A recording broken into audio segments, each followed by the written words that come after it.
I'm at that point in my life when we go through identity crises, midlife crises. I know that I said the word crisis is wrong. I mean, there's another way of saying things, another way of doing things. Crises, midlife crises, identity crises. I'm 33 years old. It's a big year. Keep up the good fight. I finished the book about my life. 33 years old. But I'm not going to die this year. I pray to God I don't. I pray to God it's not my time. You know, tomorrow not promise every day. We just got to keep up the good fight.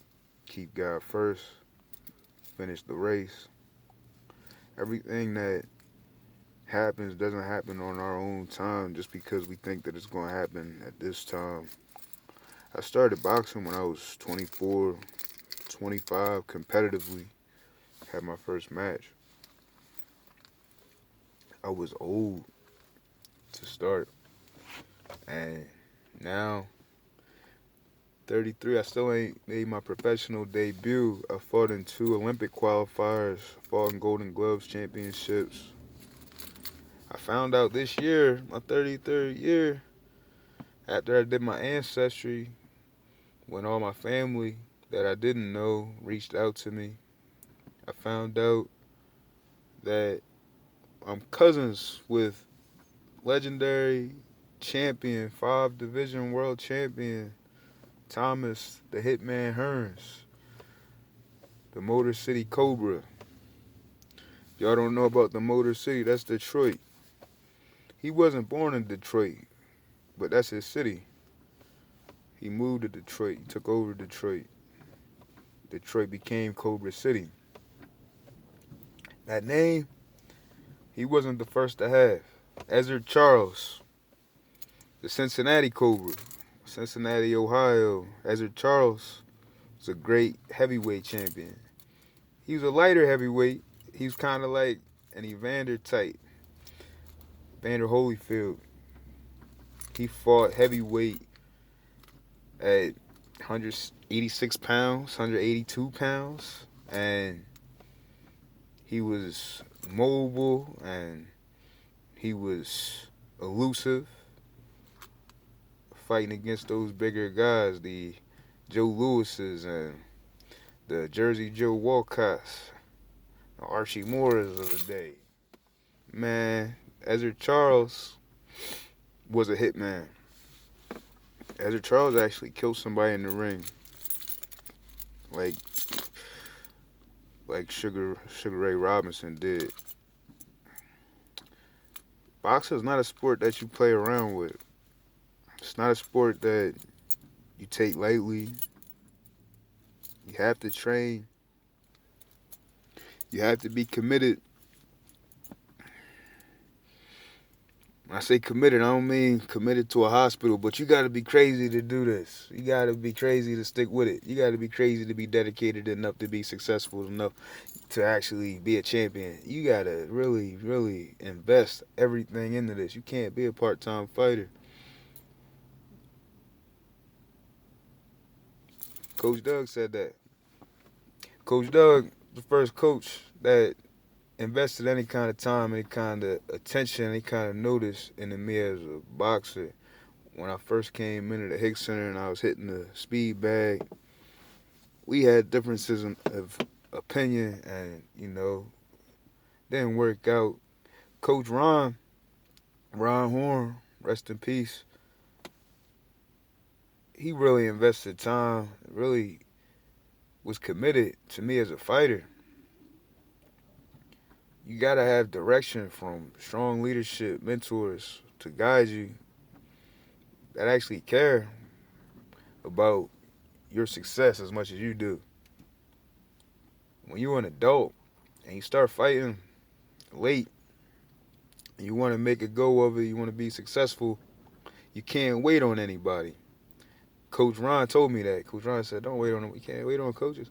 You know, coaches ain't always going to travel. They got their own job. They got their own lives. They got their own commitments.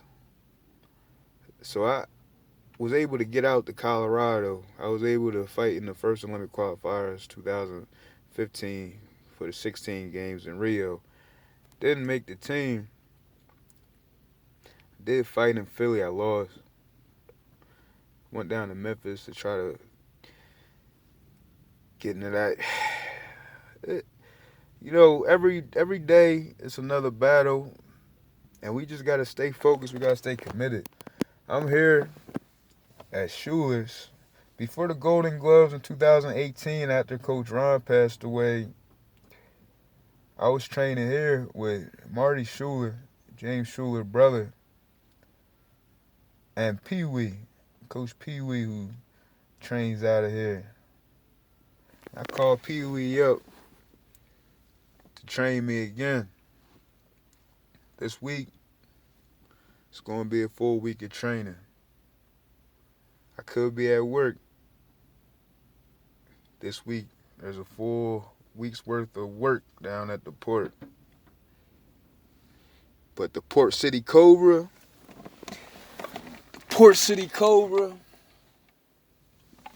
is going to be in the gym today, tomorrow, the day after that, day after that. Maybe on the weekend. Come Saturday, come Sunday,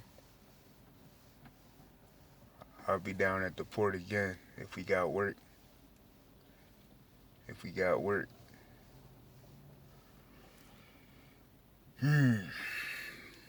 But it's good to share, It's good to share what it is that's going on, let y'all know what's happening. A lot more you can find out in my book, Keep Up the Good Fight, at keepupthegoodfight.org. keepupthegoodfight.org, where the book has a heavy discount in comparison to on Amazon. But it is available on Amazon. And I want to say wherever books are sold, because it is being distributed in a more universal kind of way. I hope. It's supposed to be. We're paying for it to be. But I hope my story helps anybody that needs help, anybody that is looking for a way out, looking for an escape. You don't find those escapes in drugs, alcohol, women, flesh, body. You find those escapes in God, in love, in truth, and being committed to a goal, to having a dream, to having a desire, to having a focus in your life, to having boundaries in your life. When you are focused, when you have something that you wish to attain, you're able to stay committed to what it is that you have in mind. You have a clear goal, clear path, and you're able to be disciplined. You're able to be dedicated, and you're able to stay away from distractions. There's so many distractions. There's so many things that will take your attention away from what's really important. And I hope, if anything, or if nothing else you can get from my story, is just to stay focused. Keep up the good fight so that you can be successful. Because that has been what has limited me from attaining what it is that I've needed to attain. Just not being completely focused on one thing. There's the activism. There's things that I care about deeply in my heart that I want to affect. There's change that can be made by collaborative groups, coalitions, people coming together. There's changes that can be made by one person speaking up and saying what it is that needs to be said when other people won't say it in the right places at the right time, using their platforms. There's change that can be made. We can't ever allow for people to be mistreated, people to be disrespected, things to be done to us, and not do something, not say something when we can change things. Activism, athletics, art. Art's always been a tool that people have used for centuries all around the world to tell stories, to paint pictures, and to fight. Art is a weapon. And the more creative you are, the more talented you are at conveying your message and putting it together in a way that makes sense, the better you're going to be at being successful at making change happen. So this video running kind of long. I didn't want it to run this long. I'm going to stop and just say, keep up the good fight.